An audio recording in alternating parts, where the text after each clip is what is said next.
Professor, você estava falando aí mais cedo do lance do impeachment sendo, inclusive, um processo natural da democracia que aconteceu no começo dos anos 90 e tal.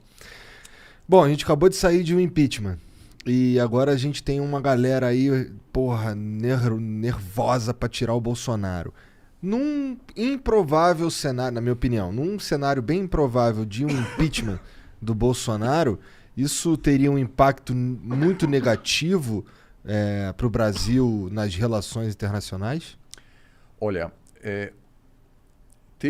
assim, uma democracia, ela se consolida quando acontecem transições de poder da maneira planejada. Assim, impeachments acontecem, obviamente, eles são um pouco traumáticos, mas quanto mais a democracia consegue passar o poder de um governo que está terminando o seu mandato para outro, mais consolidada ela é, melhor vamos dizer, sua reputação também, sua estabilidade democrática, né? O que aconteceu nos Estados Unidos é um sinal de uma democracia muito fragilizada, que é a pessoa derrotada não aceitar reconhece a própria derrota. a própria derrota. Então, o que a gente teve no Brasil, nos Estados Unidos foi uma transferência não pacífica de poder. Morreram pessoas, né? Então, assim, o ideal, obviamente, é que você não tenha com alta frequência um impeachment. Por quê? Porque para futuros presidentes isso é um problema, porque lá, vamos supor que ele vai sofrer um impeachment e o próximo presidente que viaja para um país e promete assim, vamos dizer, eu vou implementar um acordo de comercial, eu vou defender um acordo comercial entre o Brasil e seu país. Outro lado, se pergunta, será que esse cara ainda vai estar no poder daqui a um ano? Porque já que tanta gente está sofrendo impeachment. Então, no Peru, por exemplo, isso tornou-se um problema sistêmico. A maioria dos presidentes estava enfrentando o risco de impeachment. Então, ninguém era muito difícil negociar com o presidente peruano. Agora, no caso, obviamente você também pode dizer, um presidente que viola a lei e não sofre impeachment também é um problema. Porque daí a percepção de fora é alguma coisa lá não está funcionando bem. Porque existem leis claras e quando o presidente viola essas leis, a princípio ele deve sofrer as consequências disso, inclusive porque isso pode abrir um precedente de que qualquer futuro presidente está vendo o que está acontecendo e diz, olha, o cara conseguiu dar um jeito, então eu posso continuar no mesmo estilo, basicamente, sem me preocupar com o As impeachment. leis não me atingem.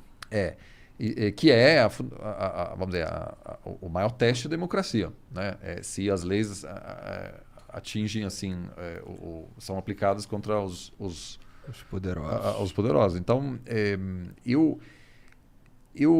obviamente converso muito com pessoas que justamente defendem o impeachment imediatamente, mas eu conversei muito com pessoas nos Estados Unidos que trabalharam para impeachar o Trump.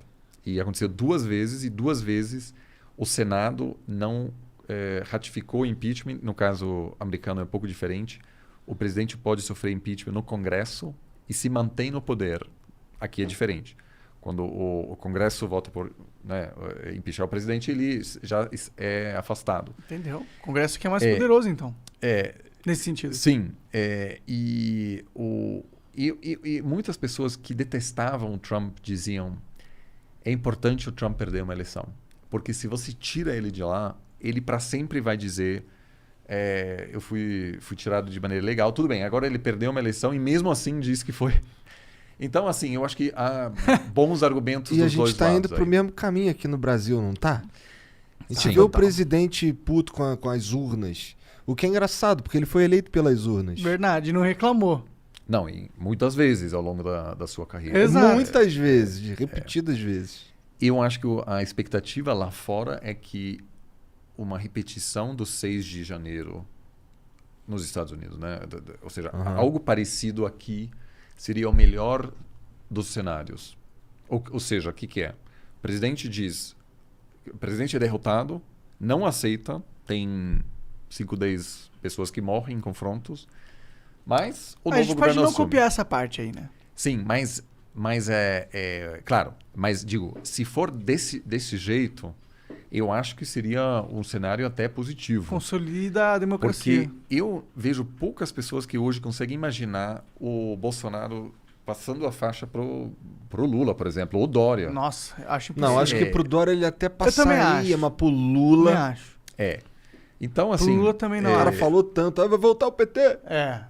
Então, eu acho que ele daria um golpe só pro Lula não voltar. Então, assim, eu acho que isso assusta muita gente hoje, fora, que inclusive investidores que estão pensando...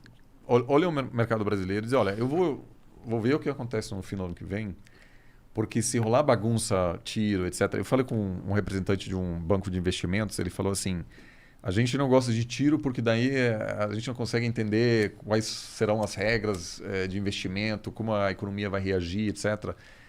Então isso claramente é um problema. O risco político Brasil está super elevado. O dólar meio que reflete isso. O dólar, mas também os investimentos. Se você hoje a participação de investidores estrangeiros na Bolsa Brasileira é muito menor do que era antes. O que para nós pode ser positivo.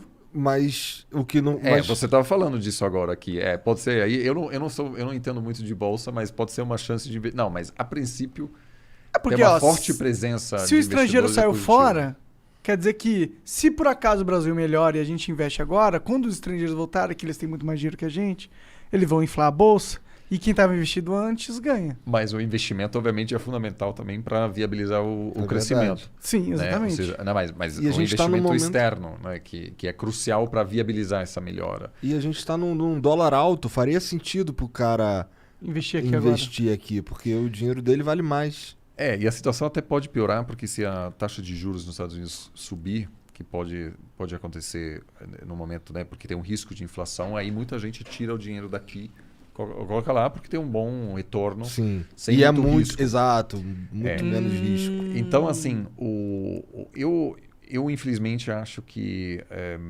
a gente pode sim ter uma repetição com uma grande diferença. As Forças Armadas americanas não sonham com a volta para algum passado autoritário. Eles nunca ameaçaram um presidente civil. Ou seja, controle civil sobre as Forças Armadas americanas é, assim, 100% seguro. Nunca houve uma dúvida sobre como as Forças Armadas iam se comportar no dia 6 de janeiro nos Estados Unidos. Aqui eu acho que tem muita dúvida. Tem muita dúvida. Então, mas muita mesmo. Por isso muita gente de fora olha e diz... Está acontecendo uma coisa parecida com os Estados Unidos, só que as Forças Armadas brasileiras, o que vão fazer? O resultado não vai ser o mesmo, talvez. Então, por isso eu acho que muita gente está agora dizendo, olha, eu vou aguardar um pouco o que vai acontecer. E isso é uma preocupação da comunidade internacional, porque o Brasil é uma das maiores democracias do mundo. E uma erosão da democracia brasileira representaria inclusive para o governo americano, um desafio grande sobre como lidar com aquilo. Porque daí tem uma série de questões. Será que a gente vai isolar o país? Será que a gente... Nossa, é o fim do mundo essa porra acontecer. Então... se o Bolsonaro dá um golpe... Cara, é tão absurdo que eu acho que é impossível. Eu também acho que é impossível, porque seria a ultimate pau no cu do Brasil. Não, o quanto tempo o Bolsonaro sustenta um golpe no Brasil? O cara não consegue nem sustentar uma comunicação internacional, vai sustentar um golpe. Cara, professor. Tirar uma risada do alemão é difícil. Eu acho que a gente precisa estudar rupturas em outros países para ter uma noção disso. Eu acho que eu acho que o plano de qualquer autoritário não é evitar uma ruptura clássica, porque essa sempre pode causar uma reação negativa da comunidade internacional. Então, vamos dizer, as erosões mais típicas agora acontecem ao longo de muitos anos. A Venezuela, por exemplo. A Venezuela era um país democrático, hoje não é mais. Só que ninguém sabe a data em que a Venezuela deixou de ser uma democracia. Então foi muito, vamos dizer, bem feito, entre aspas, porque havia pequenos passos. Aquele líder da oposição vai preso. Eu vou mudar a lei para que os juízes só terão indicação temporária. Então eles vão estar com medo do governo porque eles querem que os seus cargos renove. Então, vou dando pequenos passos. Né? Isso aconteceu em muitos países aqui na região, mas também tivemos casos de ruptura clássica e a comunidade internacional não pode fazer tanto. Às vezes, né, isso é o que você estava dizendo, a gente tem a expectativa de que alguém vai fazer alguma coisa, mas quando o Fujimori, por exemplo, deu golpe em 92, no Peru, o Brasil falou, olha, o que vamos fazer? A gente não tem o que fazer. E foi naquela época, foi ainda o governo FHC que... O FHC não foi para a inauguração do próximo mandato do Fujimori. Para mostrar que ele não estava gastando aquilo. Mas assim... Foda-se. Não vai mudar nada. Então, infelizmente, os mecanismos que foram estabelecidos na América Latina ao longo das últimas décadas, que em vários casos golpes foram... rolou uma vista grossa. Vamos dizer, aconteceram, em alguns casos até a comunidade regional conseguiu parar. Por exemplo, o Paraguai teve uma tentativa de golpe em 96. O presidente que estava ameaçado, ele pegou um avião particular para Brasília, falou com o FHC e o FHC ligou para um soldado, um general brasileiro que conhecia esse general golpista paraguaio. E o general brasileiro disse, olha, se você der golpe, a gente vai te isolar economicamente e o Paraguai vai colapsar. E aí esse cara, o general Viedo, decidiu não dar golpe. Caralho! Caralho! Inclusive, isso é uma história incrível. O embaixador brasileiro em Assunção fez uma festa de aniversário dele, mas não era o aniversário dele, para chamar esse Oviedo e toda a High Society de Assunção para que o presidente pudesse, durante essa festa, pegar o aviãozinho para o Brasil para ter a palavra. Ele queria que isso fosse feito ao vivo. E o FHC conta isso nas memórias dele. Mas a gente também entrevistou o presidente Vasmossi, o Paraguai naquela época, que disse, olha, você tem que resolver isso para o FHC. E o FHC agiu e protegeu a democracia paraguaia. Cara. É um dos grandes aí ele momentos. ganhou uns pontos na minha concepção. Tá vendo? O FHC ganhou uns pontinhos aí. Tá vendo? Aí, você é James Bond.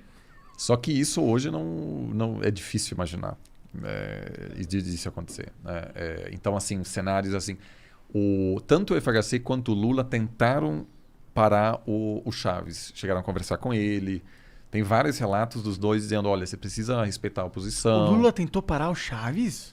Porque tem uma história... Por que deixou o Silvio Santos passando tanto tempo na TV? Tô brincando. Olha, desculpa. Caralho, cala a boca. Pode me cutucar agora.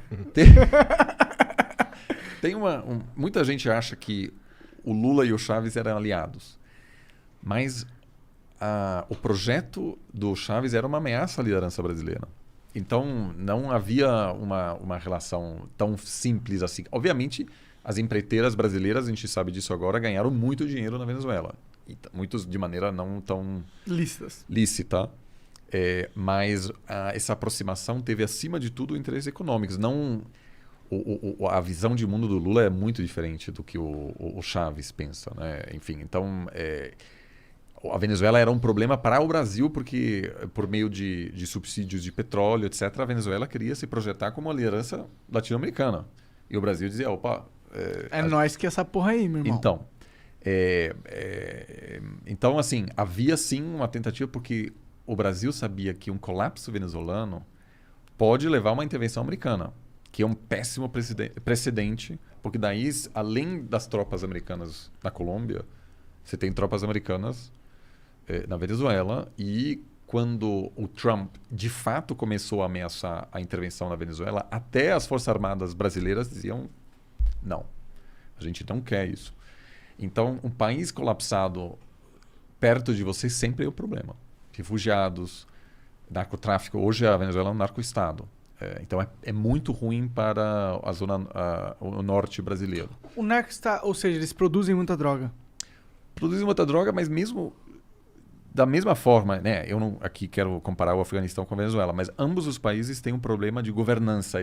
O Estado não está presente em todas as províncias. É como se o Rio de Janeiro, as favelas, fosse o país inteiro. Bom, no caso venezuelano, obviamente, por ser um país de muita extensão, sempre teve problemas de acesso no sul, sobretudo, né? Perto da Amazônia, etc. Mas você tem um ambiente no qual o crime organizado pode operar livremente, porque não tem fiscalização. Né? E então o Cartel de los Soles, que é o principal cartel, se chama assim porque na Força Aérea Venezuelana tem um sol.